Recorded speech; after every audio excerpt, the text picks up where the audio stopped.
So this poem is from my current project.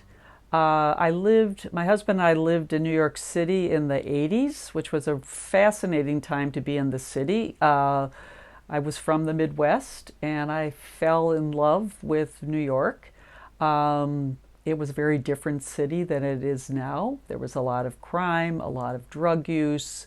The city was covered with graffiti, but it was also a very vibrant place. And at this time, hip-hop culture and rap music, which had been brewing in the Bronx in the 70s, was really coming into Manhattan, where we were living. I was a graduate student at Columbia University. And I had kind of put the past behind me, and then my son, when he was in high school, fell in love with hip-hop culture and rap music, particularly classic rap of the 80s. And one day I saw him on the couch. I could hear some music coming through his earphones. I said, "Francis, what are you listening to?" So he gave me his headphones. And here it was, this song and this beat and this music with all the energy of the New York that I remember living in the 80s. And it all came back with that music. So I've started to write about that, and this poem is actually about the moment when I kind of rediscovered that old connection to a New York of some years ago.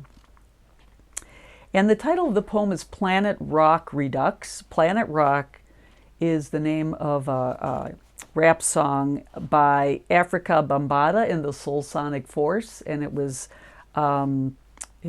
produced in 1982.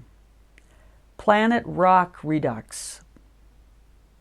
Just when I thought it was time to get my papers in order, having pulled God in and out of present tense, and left my parents in the ground, my brother's ashes in a drawer, having grieved the mystery of the root and the flower, and raised my songs on the way to the ship, a tinny sound floats up from the couch my son lives on, lost to his music.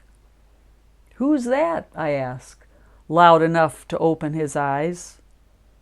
My son takes off the headphones, slips them over my ears.